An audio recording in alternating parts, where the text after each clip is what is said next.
ฟังเต่าที่เฮาฟังได้นะ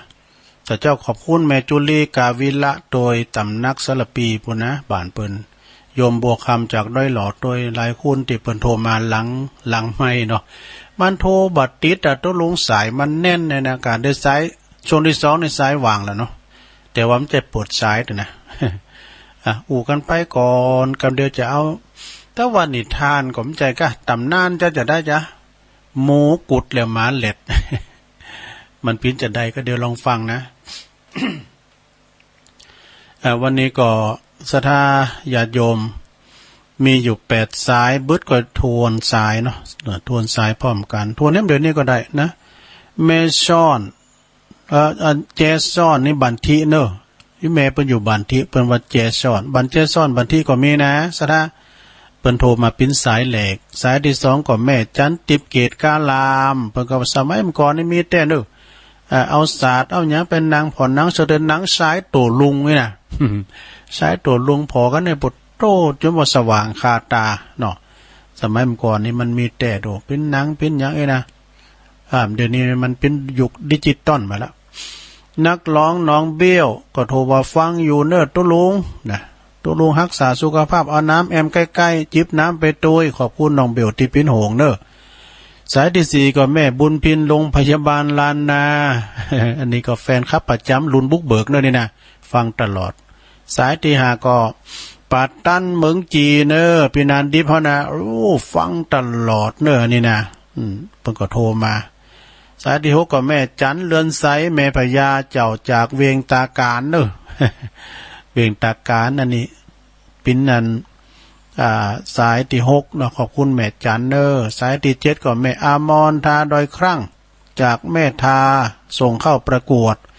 แม่ทาแม่มอนนี่เพิ่นว่าฟังเอ็มเดือนเนี่ยโทรเดี๋ยวนี้ตุลุงถ้าว่าพอโดมเพิ่นปิดสายแล้วก็ดื่มได้ยินอ่ะด้วยน่ะเดี๋ยวเพิ่นทำได้ยินละ สายที่สุดท้ายที่8ก็อ้ายโควิดเกษตรกรจากดอยหลังถ้ำ ไอ้อันไอ้โควิดเนี่ยเปิดฟังถ้าแต่ก้าวฟังสถานีใหม่เขาน่ะเนาะสถานีใหม่ก็มันดังชัดไปทางสายทางไต่เนาะสายทางไต่ก็ฟังกันได้สบายแต่ก็อดใจรอเดินหน้าได้เพราะว่าจะปรับปรุงคือมันดังขึ้นมาแถมไหมนะคือมันดังชัดเจนขึ้นมาแถมเนาะหรือโทรถึงกันเอาละเนาะเดี๋ยวเปิดไฟก่อนอีกาแจ้งมันจะลายวัดตาตุลุงยินลายก็เปิดไฟฟ้านี่มันมืดในห้องกระจกนี่นะก็จับนี่กะจะเราเลยหมูไถนาหมาล้นลัด อันนี้นะมันเป็นกำพังเพยเนี่ยเอาเยการหิมตายนี่เนี่ยโอ้เจ้านายมาดอกมันอันเยการหิมตายปฏิบัติปัดโผกวาดเพียวเนี่ยจุบเป่งเรื่องรถมาแล้วปุถุมนันนี่เลนเข้ามาในกำไม่กวาดมันเตงกวาดว่ะไอ้ดูโอ้เจ้านายมันก็ซักเซินกันเนี่ยบอกว่าทำขยันแหล่งหนา เวลาเจ้านายมาเนี่ยสบายนะคุณที่เยก็เยหิมตายเหมือนกับเรื่องเนี่ยเด้อหมูไถนาหมาหล่นหลัดความหมายนั้นก็เป็นการเอาเปรียบกันอย่างหน้าด้านนี่ดอกปันวานะภาษิตนี้ก็มาจากตำรับเลิงสุนัขและก็หมูสุนัขก็คือหมาเนอะสะท้านเนอะแล้วก็หมูก็คือหมูคือสุกรเนาะเรากันว่าในสมัยก่อนน่ะเมินมาแล้วเนาะพระอิศวรว่ะนะพระอิศวรนี่ได้มีเทวบัญชานะหือหมูกับสุนัขกับหมาเนี่ยหือหมูกับหมาเนี่ยลุงมาในเมืองมนุษย์โลกเมืองขุนมาไทยบุญปืนโลกเนี่ยนะมาไทยบุญปืนโลกเนี่ยหมูก็หมูนั้นก็ได้แต่ต่างหน้าต่างตาใจหูดังใจจมูกไทยนะถูไทยเอาจมูกที่แบนๆปากบึ้นผลือนะเป็นหูดังมาเนาะ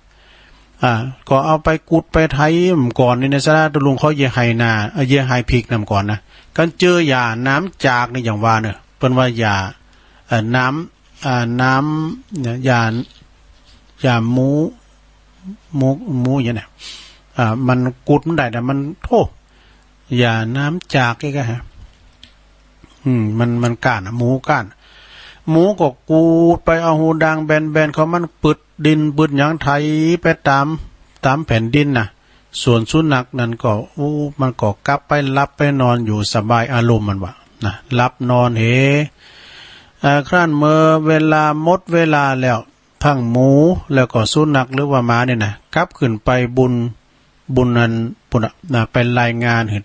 ไปรายงานโตแล้วก็ผลงานเนาะก่อนดีจะขึ้นไปบุญนะไปที่พระอิศวรน่ะก่อนที่จะขึ้นไปที่พระอิศวรเนี่ยเปิ้นก็ม้าเนี่ยมันลักอ่ะ มันก็ช่วยโอกาสมันแลนกะ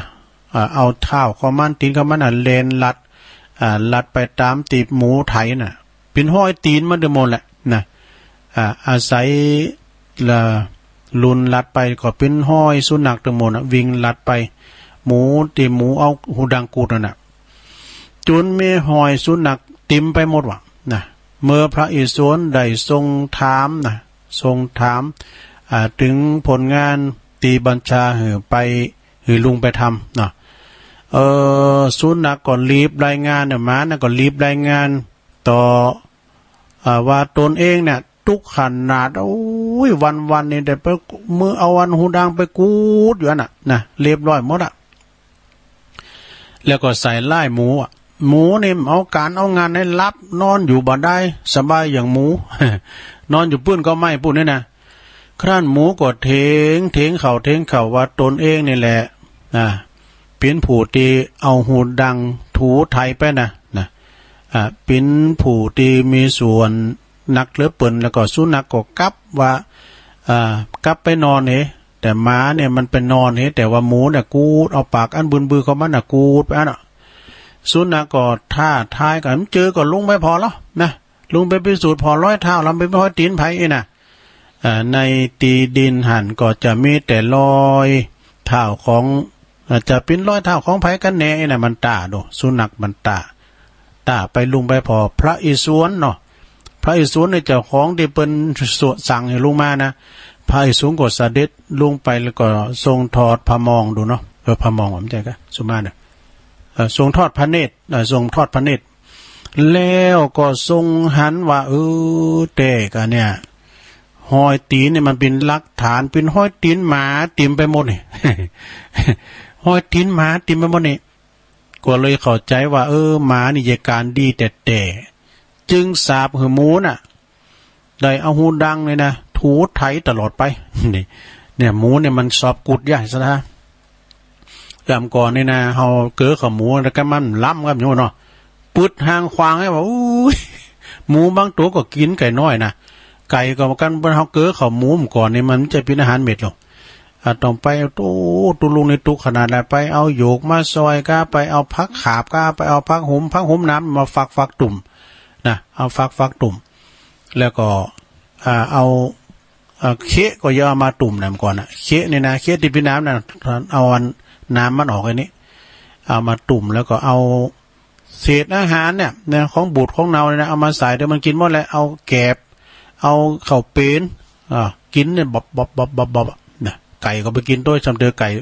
มาอันหมูซ้ำตัวก็มันหายไปคบไก่น้อยว่ะไปคบไก่น้อยก็มีนะเขาก็บูบมันถ้าว่าเป็นหมูหันเล็บเนี่ยเปิ้ลกินใช่นะเปิ้ลไปปล่อยวัดปุ๊บมันก่อนนะถ้ามีหมูหาเล็บหมูควันดอกหมู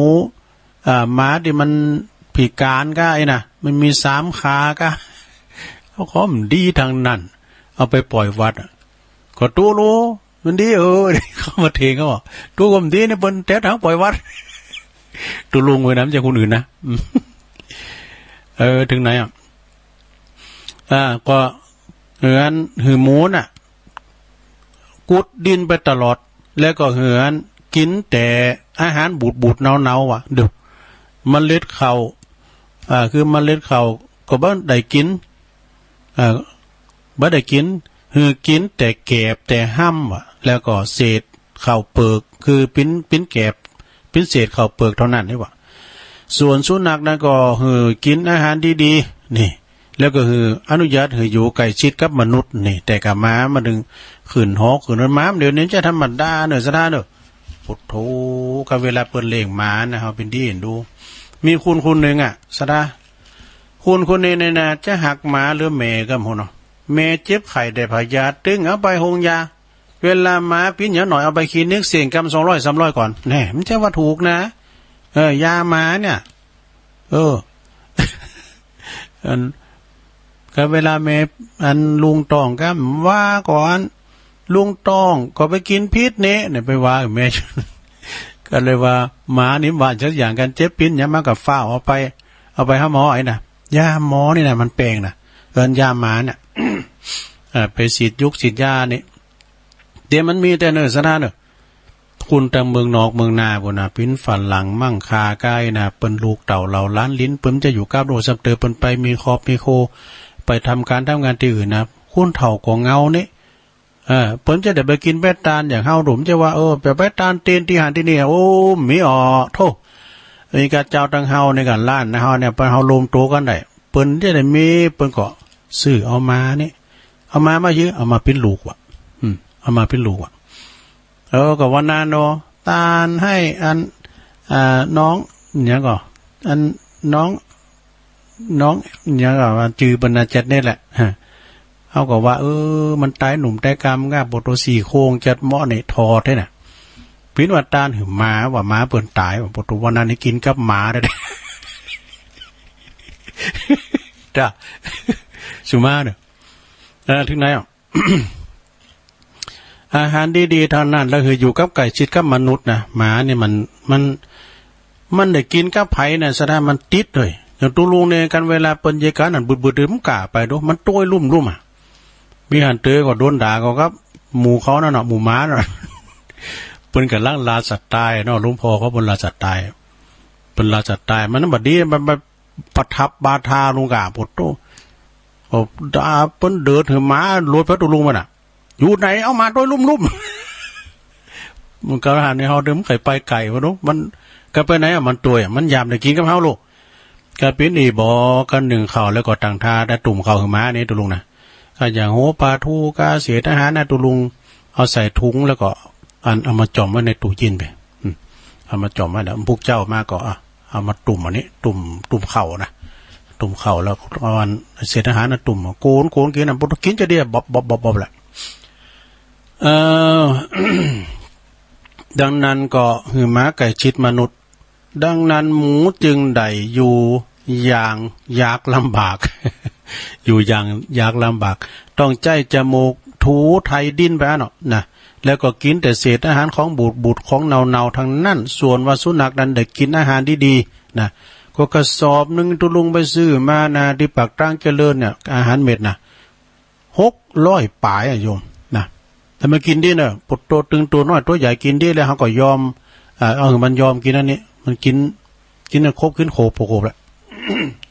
600 ปลายจนกระทั่งบัดนี้ก็สาเหตุก็มาจากตำนานเลิงตำนานเลิงนี้เลยได้เป็นกำบักเก่าของกำว่าหมูไถนาหมาหล่นหลัดนี่ก็จบลงไปซะนะมันเป็นอย่างนี้นะซะนะญาติโยมทั้งหลายเรื่องหมูเนี่ย หมูกับหมา แต่หมามันก็มันจะดีหรือมันก็จะไปกินข้าวหมูอยู่นะซะนะก่อนนี้ลุงเลี้ยงหมูต้องไปเฝ้าก็อันหมาเนี่ยมันก็ดึงกินด้วยหมูนะก็มันก็เปิงทำหน่อยนึงไก่ถ้าแม่เสด็จก็ไก่แล้วไปมันปอกก็ไก่น้อยมันเอาไปโดยลูกมันแม่นั้นมันก็เอาไก่น้อยไปโดยแต่ก็หมูไปบ๊อบไปมันจะฮือดีนะหมูสำตัวมันก็อันเนาะแล้วก็ก่อนในหมูที่เป็นเลี้ยงเนี่ยมันจะมีอาหารเดี๋ยวนี้อาหารดาดเนาะหมูมันก่อนเนี่ยเปิ้นนั้นเปิ้นเอาตุ่มข้าวหมูด้วยไปเอาผักขาบก้ามอย่างก้ามมาฝักมันอย่างซอยมันกินนะแล้วก็นานใหญ่เนอะแล้วจีนแดงดีนะก่อนนะ มันนั้นใจมีเลงซานเนื้อแดงอย่างร่วมก่อนนะเนาะเอาเข้ากับโบต้มเดี๋ยวนี้เปิ้นเลี้ยง3 เดือนก็ได้ขายมันก่อนนี่เป็นกึ่งปีบ่นี้เนาะเรื่องเลี้ยงสัตว์จริงหิงห้อยคันงอมก็เอาหมูมาเลี้ยงแล้วมันก็เอาหมูมาเลี้ยงก็หายงอมได้หมาเนี่ยมันจะปีนอย่างดูกันมันได้กินมันจะห้องอย่างหมูนี่ ก็เวลาเปิ้นเลี้ยงหมูสมัยเมื่อก่อนเนี่ยไปนอนวัดก็เป็นโหงหมูนะกัน เอาหมูมาอ่างก็บอกเนาะเอาหมูมาอ่างก็บอกอย่างม้าเนี่ยมันเจอห้องนี่ก็มันได้กินมันก็ห้องนะแต่มันขี่แลนตุยเขาไปไหนมันแลนตุยพอกันไปวัดใกล้เนี่ยอย่างเจ้าบ้านเอาไปวัดหมาวัดเดือดร้อนนะเหมาะเดือดกันมันเห่ากันน่ะมันคล้องยี่มันอยู่ด้วยกันได้เนาะหมาเดี๋ยวนี้มันก็หูกรักกันเนอะเอาเล่งละอ่อนก็ได้นะเอาไว้อูก็ได้ในม้ามเดี๋ยวนะเปิ้นสอนนะม้าเนี่ยสุนัขะเนี่ยเปิ้นสอนมันเป็นม้าตำโนดกาดุมสุบซาพายุกหายาได้หมดสัตว์สิ่งหิ่งหอยเนี่ยมันเกี่ยวกับคุณเฮาสอนแม่แต่ควายเนี่ยเนาะเอาว่าขวาเนี่ยเอาไทยน้ำก่อนเนี่ยมันจะมีโดดเจือกสินขวาน่ะมีกระส่ายนะเอาไหวเนาะกันขวาเนี่ยมันขวาเนาะแต่ก่อนมันจะปิ้นเนี่ยบดตุลุงกับตุกไป70,000เนาะก็เปิดเฟิกควายหน่อยนะพี่ตายพอกำงอนนี้เอาก็จูงตั้งหนาจูงไปควายหน่อยชำเติมมันถีบน้ำเสร็จล้างเขาเป๊ะโม้ได้ไหมกันควายมันย่างเขาก็ไม่ได้ย่างชำเติมจุดพอไห่เบี้ยน้อยก่อนนะการเปิ้นปุ๊ดแหนก็ไม่ได้ย่างนี้เฟิกควายหน่อยเป็นอีปีมันจางแล้วควายนะน้องมาใหญ่มาเฟิกน้องมาหน้าหมอยเอาไปมาเขาก็เป็นควายมาบน อยู่กับงูกับควายเนาะสะดาเนาะเนี่ยชีวิตต้องหายต้องแน่เนาะสะดาญาโยมทั้งหลายละอ่อนประเดี๋ยวนี้เขาเกิดมาจับนะเขาไม่เจตุกดูพอขนาดว่าน้ำก็ถึงได้ตักเขาจะหูจักไม่การก้าน้ำถุงก้าคอเล็กไม่การน้ำโป่น้ำคุไอ้น้ำหูจักก็แล้วมันก็ถึงมีตัวน้ำบ่อเนี่ยมันก็ถึงเปิ้นได้ตักกันแล้วเปิ้นใจน้ำปลาต่อขึ้นแพวจานต่อขึ้นแพวบุญหอบุญเหินบุญเนาะเขาเกิดมาจับนะเข้ากว่ามันจะปิ้นเม็ดเนี่ยลงไปผอแล้วเขาจางตั้งแต่เอาตักกาดตั้งแต่ไทยตั้งแต่เอาหยาดนาตั้งแต่มันเป็นเก้าเป็นกอบปลูกมาเป็นเก้าเป็นกอบตั้งแต่มันออกโค้งมานะเขาออกโค้งมาแล้วก็จนมันแก่มาเมื่อก่อนนี่ใจเคี้ยวเกี่ยวก็นำเดินเพื่อใจลดแต่มันสะดวกสบายแล้วก็เมื่อก่อนนี่เปิ้นลุงแขกกันโดปลูกหน้ากาเนี่ยเปิ้นเอามือเอาวันกันลุงแขกกันมันก็เลยเสี่ยงสตางค์หนักบ่เดียวนี่กะซะนะกระจ่างเปิ้นปลูกเปิ้นคิดเป็นไห้เนี่ยก็เป็นปั้นหมกะเนาะแต่มือฉมังทั้งหมดน่ะที่เปิ้นมาปลูกนะเขาเก็บน้ำยายในย้ำเตาเขาไปเมาปลูกหน้าเดินไหนน่ะเขาว่านะเขาเปิ้นจับทีมปะน่ะทีมเปิ้นมันได้มือกันแยกการกันมันได้มือกันเนี่ยมันดึงสบายก็เวลามันได้มือกันน่ะเปิ้นไปตะหนักเวิร์กอันนั้นมาย้ำออกแกงเต้นนาเด้นะโอ้ไปตัวเปิ้นได้เขามันได้มือกันได้มือกันแล้วก็เนี่ยคุณเฮาก่อนก็เดี๋ยวนี้มันจะพิษกันหน่อยนึงนะก่อนนี่ซะถ้าเจอก็คุณเฮาก่อนนี่จะตั้งเข็มนะชะตั้มก่อนนี่เปิ้นจะมีหนักมีหลายแต่เปิ้นปอซื้อให้ซื้อหน้าน่ะเนาะซะท่าเนาะเดี๋ยวนี้มีเนาะมีไปแล้วมีหลายกว่าตามเนาะมันจะปอซื้อให้ซื้อหน้าก่อนนี่เปิ้นเข้าน้ำกำกินเปิ้นว่าเอาเกิดแหลกเอาก็มีว่ะพี่ตายคุณเฒ่าเพิ่นว่านะเอาเกิดแหลกหน้าก็มีว่าต้องเกิดเห็บแป้งนะแกนะจ้ะแต่กะสดายโยมก่อนเนี่ยนะให้นาปาตั้งก่อนในไผมีไห้มีนานี่โธ่เปิ้นเยผาโธ่ก่อนในตุลุงเขาเยนาผานะปิ้นอีตีไปแล้วเนาะปิ้นนั่นแก่นปิ้นข้อสอบแล้วเปิ้นมาแบ่งเอาไปให้กึ่งนะโอ้ยเป็นดีเสียดายเป็นดีหน่อยอกมองใจก็เป็นนาเปิ้นตีเปิ้นเนาะอย่างเขาเลี้ยงควายผาอันน่ะกะเนาะเพิ่นก็แบ่งเอาไปนี้ก็ตีของเปิ้นในกันมีตีของเปิ้นเฮาบ่ได้ปลูกเยนาผากึ่งเนาะมันเป็นจี้ดอกตอนนี้ก็จะเปิดสายไปเลยหน่อยซะนะเนี่ยเพราะว่าสายตอนบ่ายนี่มันจะตอนชั่วโมงที่2นี่นะมันจะห่างหน่อยนะถ้าว่าไผวางก็จะโทรมาก็โทรมาตุลุงก็จะอุไปเลยนะถ้าไปโทรมาก็โทรมาพวกนี้มีเนาะพุ่มแรงไอ้นี่มีเนี่ยมันเป็นวันเสาร์นะแรงนี่ก็ฟังตุนอื่นต่อไปอาจารย์ปลัดท่านนงชยาพลโนเขาก็จะเข้ารายการวันเสาร์วันติดกันต่อไปเนาะแต่ว่าปุ้นวันจันทร์เบิ่มค่ำกันแรงไหมนะจันทร์ถึงศุกร์เนอะรายการสาระธรรมยามแรงนี่นะก็มาฟังกันใหม่เนาะเอามาแล้วหลวงพ่อมานิดกันนะแม่นก็221 เจริญปอนเอาเลยกับนมัสการโอ้ไหวสาผมแม่นกับ221เนี่ยกะชอบที่คนภาคหนังเลยเยอะนะแต่กะพูดไทยผมพูดเรื่องอะเนาะคนชกกับเปลี่ยนเขาท่าคุณยอมภาษานิยมอุทัยเขาหมูเลยเขาโหมมาเขาจะกล่าวเศษยองถ้าเศษเขาเศษยองนั่นเหรอเอกลักษณ์ประจำตัวแม่นะแม่นะแล้วว่าพวกเล่นมาเจ้ามาแมลงหายเนาะแมลงไปมีเขามีแหละจะไปนอนให้อย่างนั้นฝ่ายหิงครับโอ้เป็นลูกกุ้งบ่ดอกเป็นลูกกุ้งที่ในมนมานอนที่เพชรดีกันอย่าได้เจ๊ทำอยู่ใกล้โอ้ไปแหละไปไฟเห็นไปนอนตัวมาปีนั้นข้ามูลไม่มีมนมานอนหอมบุญเลยใกล้เอาไว้โอกาสหน้ากันออกแรงมากะเนาะใครโควิดหายไปมากกันเนาะไม่น่านั่นมาดูทำเลกับกาสถาบันใครหันเดี๋ยวรู้โทษวันตอนเย็นนี่มันยังแค่นั้นแต่นั้นพวกนี้สายส้นดันมันก็มีอยู่พ้นกันมันมีปิ้นหวางนะถ้าเขาตัดของปอดมออกนี่แล้วพ้นหวางขึ้น104.5ได้ก่อนทุกงก็ย้อนเปิ้นไหนนะกับปอดมเปิ้นมาเปิดฮะ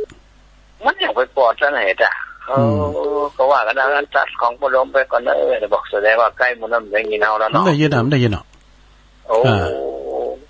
ตั้งขึ้น104จะลง4.5นี่นะเดี๋ยวมาวันแรงนี่ผมฟังจะลุงนะมันถูกบทเจ้าเปิดปุ๊บไปนะครับก่อนได้ยิน7 เดือนฮอกบัด3ไม่ซิ่วก็ได้เป็นเพลงสากลออกมาฝรั่งตั้งเรื่องนะเขาเป็นคนบ้านไม่ได้ชื่อว่าเป็นคนบ้านเนี่ยกำจอกเนาะมันก็เพราะว่ามันหล่ามาควายมานี่มันก็สถานีอื่นเปิดมันก็จราจรทางอากาศเนาะรู้กันนี้เหมือนกับรถอากาศต่างคุ้นต่างออกจำใช่น้อยวิทยุเขื่อนปุ๊บแม่น่ะโอ้แต่ก็เขื่อนบันไดละเขาทำปิ่นก้นวิทยุไหลหามุมมันนะพอดีจะลงก็จะวันพวกมานอนแค่หนอพวกไม่มางานมาแล้วหนอมาตอนบ่ายตอนเร่งอาจารย์พระครูไปส่งนอนคืนเมื่อก่อนอย่างที่ปีแรกอากาศที่ไม่อายกันไปนอนคืนนึงอ่ะ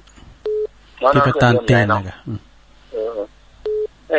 ได้สัตหะไป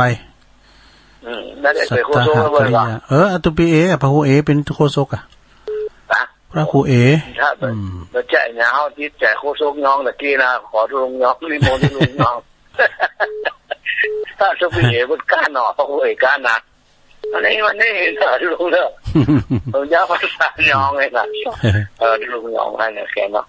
ฟังไปกับลูกทุ่งอ่ะเนาะแก๊ปพัดหูปังปังมาบริหารได้ไถคนที่กินเข้าได้มันได้เดียวเนี่ยเราคนได้ตัดสินไปเยอะแม่น่ะคุณทำเดี๋ยวนี้เอาการในการแหล่งหนาก็มีหรอคืออยากก่อนเนี่ยยังตัดสินบ่ถูกยังเรียนซ้ำให้กันเนาะแม่น่ะมันตัดสินลำเบียงกันไปนั่งแล้วเนาะโอ้แต่เขาฟังนี่นะขนาดเป็นอันนะอินเด้อแต่เนาะน่าการนาทีก็หูในตาติบกะโอ้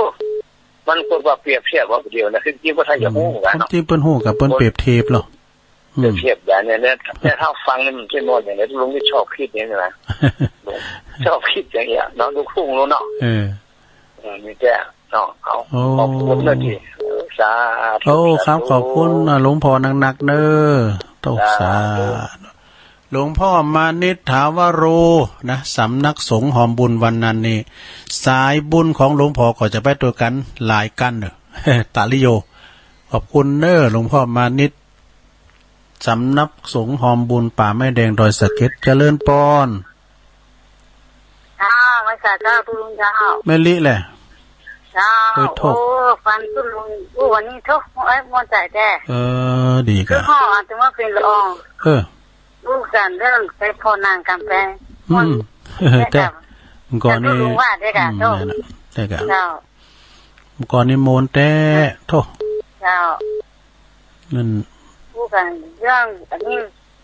มอนแต่ว่าเราตุลุงเนาะเจ้าฟังเจ้าละกะ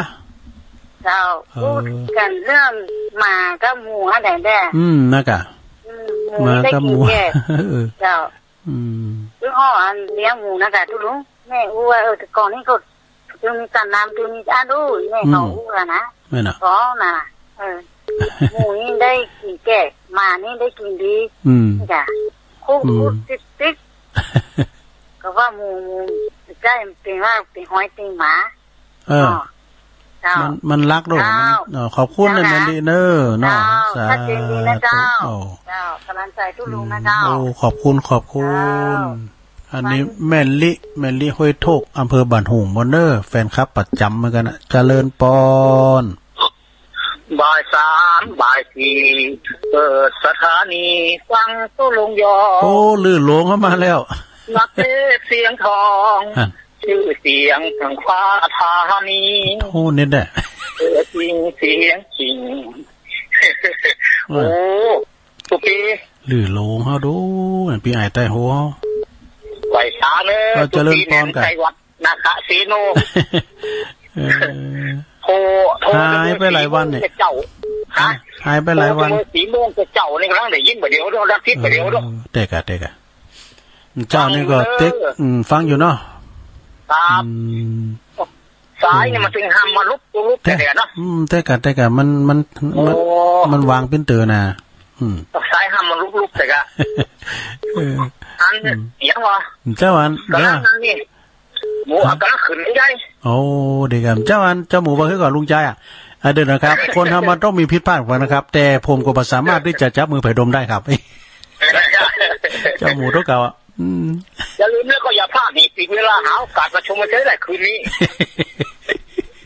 ชกสะบัดพัดสวิงยิงสะบันกันถึงใจไว้ใจกันด้วยการใช้ปืนแตกตื่นเฮฮากันตลอดทั้งเรื่องไปทั้งดารานำแสดงโดยนิชัยบัญชาเพชรราชวราชโทษสมัยนั้นเราดูแต่ก็จะของมันเป็นศิลปินแต่จริงๆนะสมัยเมื่อก่อนนี่อันแต่กามิชัยบัญชาเลยทัดมาก็สมบัติอรัญญาทัดมาก็สรพงษ์จารุณีอ่ะได้มันมาเป็นโฉงหรอกก็อู่เรื่องเก่าแล้วก่อนเนาะทุกปีมันก่อนแม่คุ้มก็ก่อนแน่จางคุ้นนั้นขอหน่อยว่ะอย่าเอาจีนแหวกขนาดนะว่าปอนน้องนะก่อนอ้อมนี่แหละทุกตัวมามเขาเนี่ยกินจีนในเมื่อนี้กินไปกินจีนไปเมื่อเราแล้วก็เขาที่กินไว้แล้วก็เขาได้มาเขาเหลือน้องอ้อมไปนี่หมุนได้เปิ่นพักนังหมุนได้โฆษณานั้นอาจารย์หมุนได้หมุนสะบัดทันเลยชกสะบัดซักสะบิ้งยิงสะบันนะสะบันกันถึงใจไวไฟกันด้วยการใช้ปืนนี่แต่คือเนี่ยกันแต่รอกทั้งเบื้องฟังแล้วมันถึงเล่าใจนะมันใช้มือบ่เดียวละรอลุ้นตะกอนในพี่หนอนหน่อยเนาะนางขยามาเอาลนตัวรถหนังอ่ะตัวก็รถนี้หอยรถก็มีหมดอ่ะแต่กะโหแดงโหหมุนชั้นกันอ่ะขอบคุณนายเอาเด้อครับผมเลยไว้หน่อยเนาะผมเลยไม่ได้กันด้วยนะอากาศโทษเป็นสีโมงเจ้าแล้วกินเดี๋ยววันเนาะครับไหวสาเจริญปอนโอ้ปีใหญ่ใต้โหฮอนเดอร์อันนี้กูลุงใจเนี่ยนะปีใหญ่ลื่นโลงเขานะเจริญปอนน้องเบลเด้อน้องเบลทำแล้วมาแล้วสมัยก่อนนี่รถไถนี่จะมีแทบทุกบ้านเลยเนาะแม่น่ะรถไถควายเล็กอ่ะพิภาพนี่อย่างนี้แทบจะบอกค่อยมีละก่อนเนาะก่อนนี้ยังอยากพิภาพอย่างนี้นะรถที่8นี่ก่อนนี้สมัยล่อเกวียนกะล่อลากก็ก่อนเนาะแต่พอมีหลอดนี่เตาก็รถยนต์กันตุลุงก่อนเลยครับลอยหรอเกิดอัน33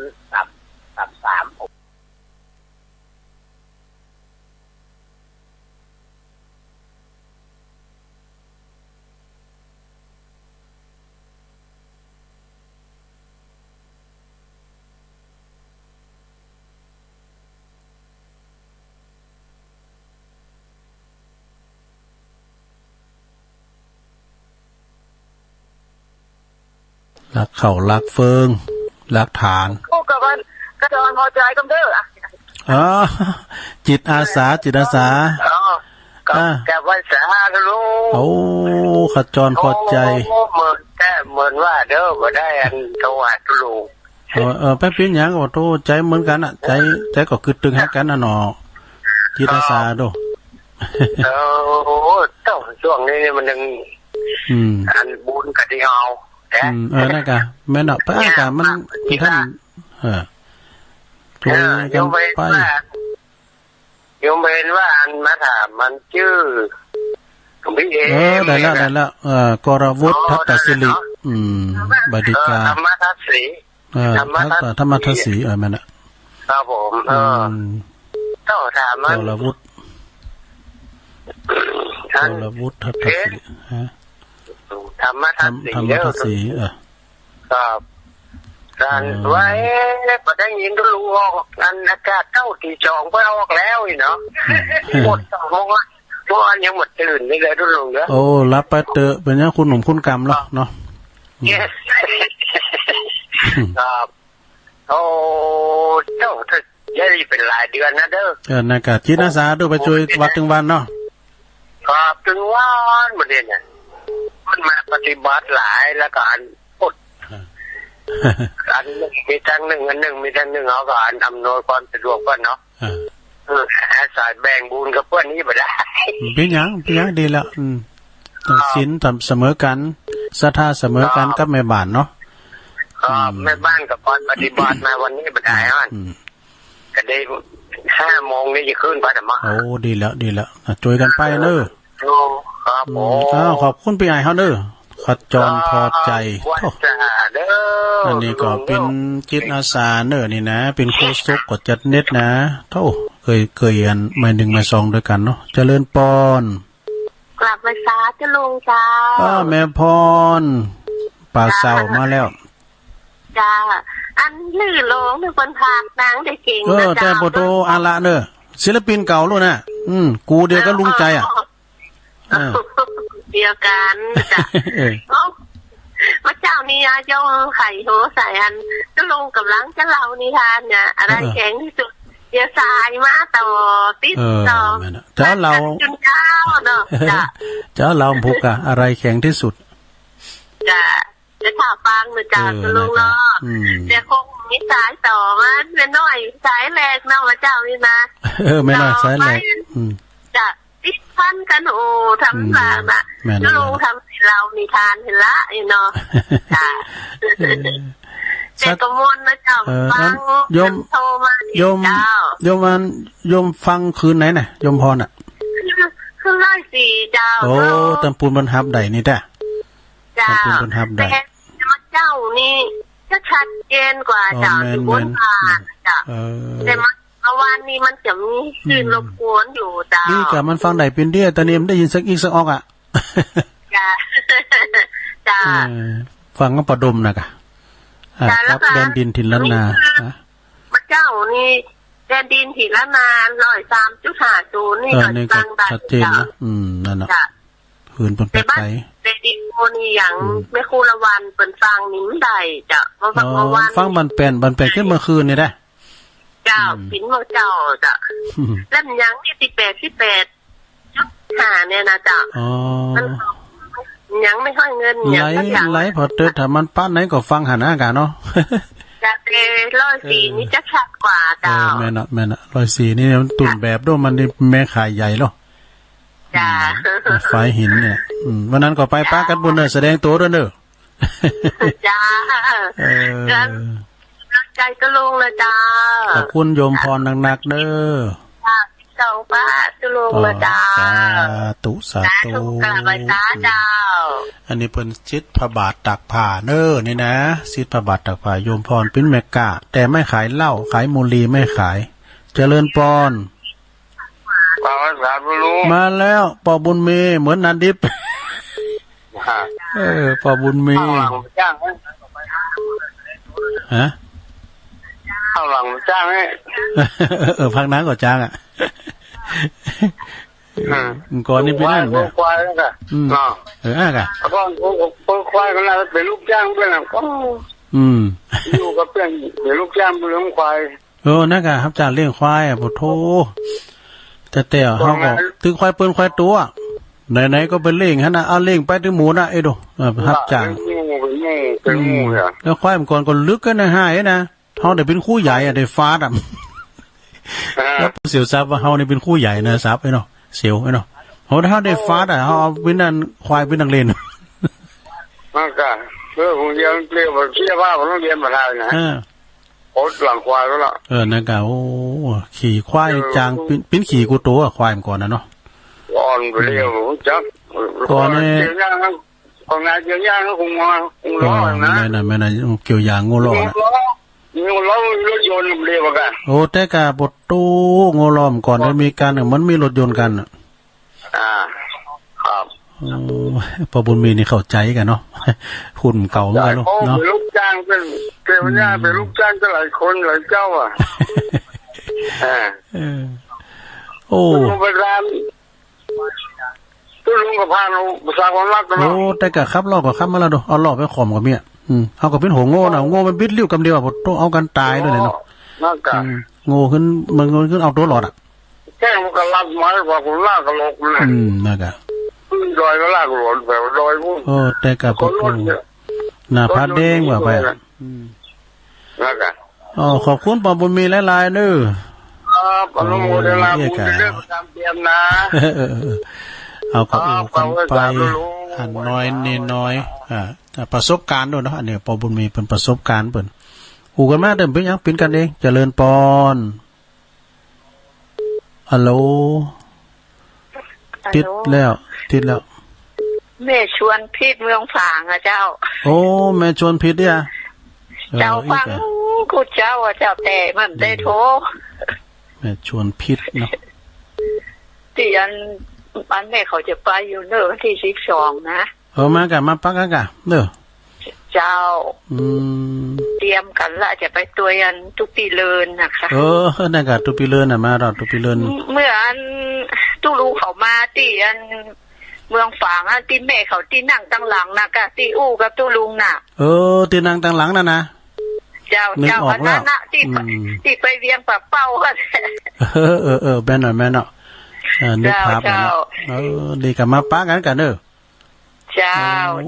ขอบคุณแม่ชวนผิดเด้อจ้าแม่ชาเจ้าแม่จงดีเขาก็จะมาแม่ปานี่เขาก็มาปอหน่อยบุญปันเขาก็มาตุปีจ่าน้อยเขาปอเล่งลงปอเล่งลงเลยมาเจริญปอนครับขอแนบไกลไว้สาท่านพระคุณเจ้าครับปีนานเข้ามาแล้วโอ้ฟังตลอดแต่ว่าฟังเปิ้นโทรก็ม่วนดีก็ว่า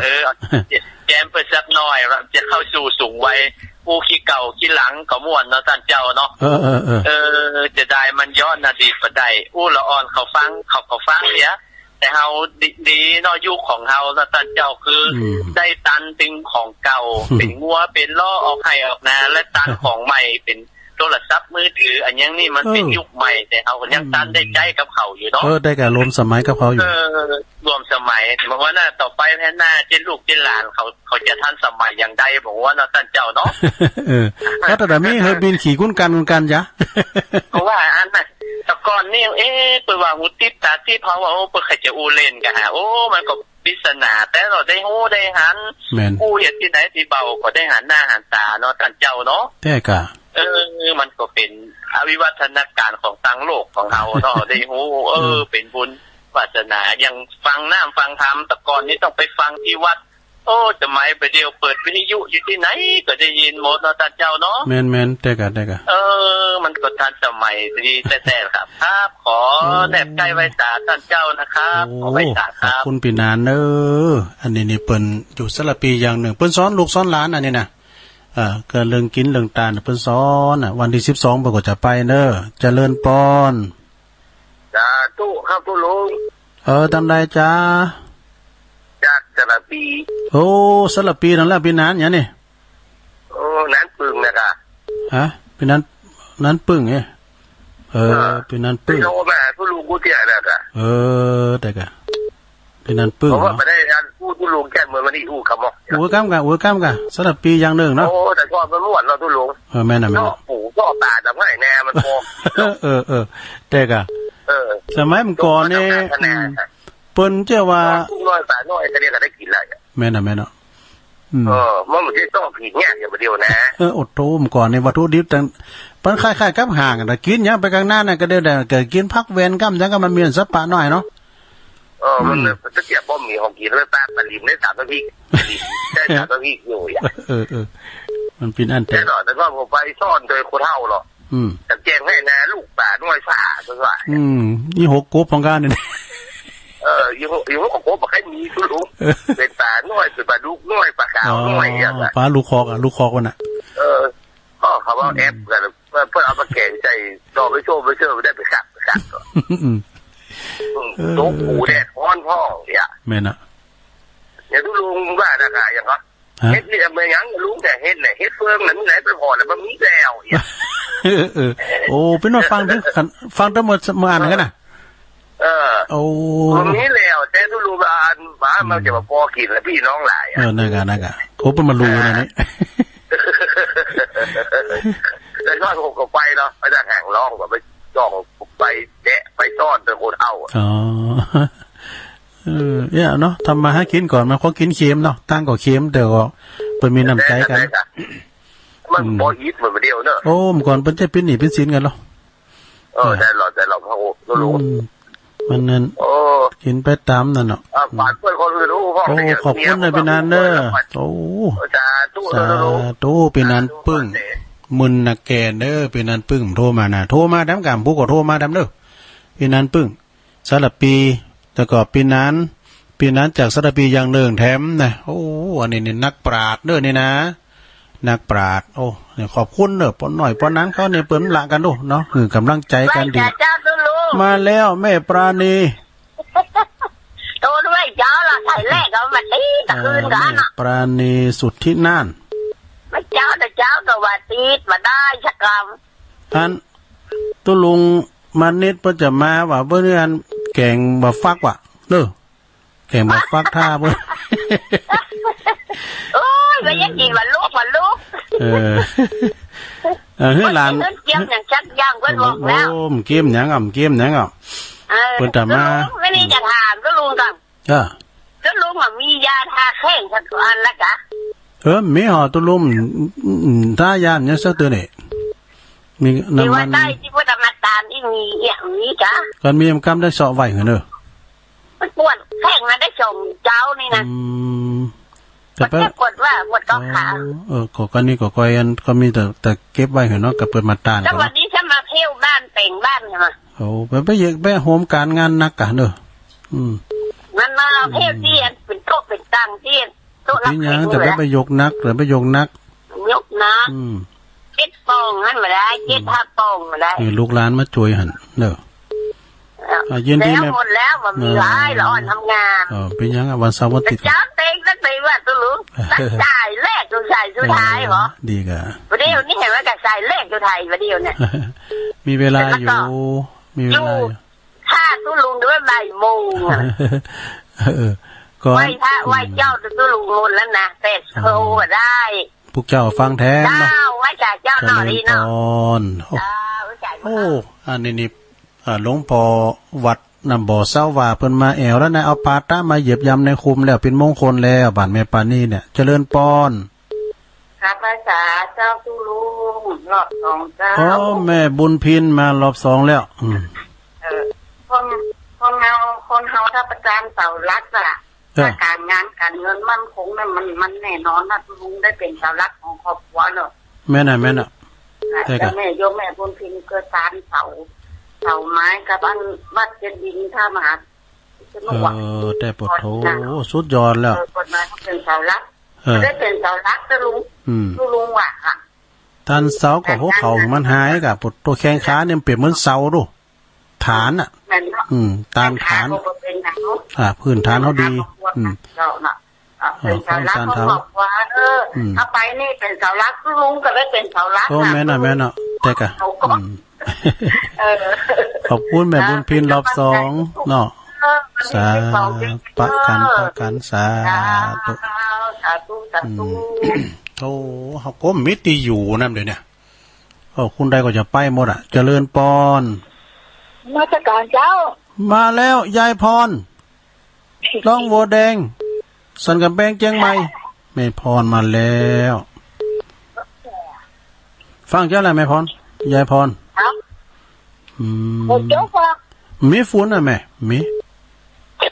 มันหลุดไปได้แต่โจ๊กอ่ะแม่น่ะมันก็จะมีสักวันอยู่ใจเย็นๆไว้เนาะ ใจเย็นๆไว้เนอแม่พรค่ะมันหลีกได้บ้างเดี๋ยวจุ๊บแม่น่ะนี่มันเจ้ามาจะเปิดฟังประเทศเนาะไม่เอาไม่เยอะจะได้ฟังด้วยหรอนั่นเป็นว่าเปิ้นมาแอวไม่ได้ฟังสักคำเนาะเป็นหยังแหละไม่เป็นยังพวกเจ้าก็ฟังแถมพวกเจ้านี่จะเล่านิทานเรื่องอะไรแข็งที่สุดในโลกนี่เกมไปเด้อพวกจะตอบปัญหาน่ะอันอย่างอ้อฮะบุกจะไหวปานรับสินลูกเจ้าเด้อขอบคุณเด้อยายพรเด้อรับเจ้าจะไปกึดนักสาธุยายพรร้องวัวแดงสันกำแพงเชียงใหม่มีทั้งอยู่นานน่ะเวลาเหลือแถม3 นาทีโทรกันเข้ามาหน่อยซะท่าเด้อที่เปิ้นโทรไม่ได้ก็โทรกันเข้ามาขอบคุณเด้อที่เปิ้นโทรกันเข้ามาอันนี้ทันใดจ้าเจริญปอนเอาเข้ามาใหม่เด้อตุลุงใจเย็นอย่างมันนะเข้ามาใหม่ขอบคุณกูเสียงกูสายนะที่เปิ้นโทรมาโดยเฉพาะก่อตังหลวงพ่อมานิตถาวโรเข้ามาใหม่เด้อเจริญปอนฮะไม่สาเจ้าตั้งใดจ้าบเจ้าฮะแม่บ่บุญนะเจ้ามาโอ้นั่นก็ถามมาแต่งครึ่งท่อนได้ก่อว่ะยังที่ไปฟังธรรมอ่ะก็ไม่เป็นหยังแต่งการชุดขาวทั้งบุญก่อนแล้วนะขาวก็ทั้งบนก็ได้เนาะเจ้าถ้าเป็นหยังตั้งลุมใส่เตียวยีนก็ได้เป็นหยังนั่นเป็นหยังเขามาขาวทั้งบุญก่อนแล้วกันเนาะแล้วตู้ลุงมาไผ่เฝ้าบ้านกันตู้ลุงอ่ะโอ้วัดนี่มีตุเจ้าถึง6-7 ตุนน่ะเนี่ยเนนมี10 ปลายเนนมีโลงอ่ะตุลุงก็ล็อกกระเจไว้ในห้องสูงตุลุงก็ไม่มีหยังล็อกกระเจไว้เนี่ยกะนี่ว่าทองไว้งั้นนี่ฝากเทวดาบ่เนี่ยมันก็มีทองเคนะกะเปิดโทรกันกระแจมจะเปิดเนี่ยมันหวานดีอากะโอ้โทรมาพองเตยปิ้งกันเองเลยมันต้องไปเกรงใจวันนั้นเอาไม้ล่อก็เดียวมาหน่อตุลุงนี่นะวันนั้นพระครูเอด้วยวันนั้นนะพระครูเอตุลุงก็จะไปจัดวันนั้นนะกะจัดรายการนะก็แต่ท่านพระครูเพิ่นเนี่ยไปก่อนเนี่ยกะแต่ตุลุงก็จะไปก่อนไปนอนตัวท่านพี่นันข้ามมูลหมดกะนั้นนัทวุฒิปุ่นอ่ะจะเปิดมาปล่อยเทเนาะเปิดมาปล่อยด้วยสัตหะกรณียังไปเนาะคือลูกกุ้งบ่ดูเปิ้นใจไปไหนไปหมดอ่ะตุลุงอ่ะเป็นลูกกุ้งเปิ้นหมดแล้วก็ไปทอดเมืองน่านเนาะตุลุงนั่นน่ะแม่น่ะขอบคุณเด้อบัวบุญ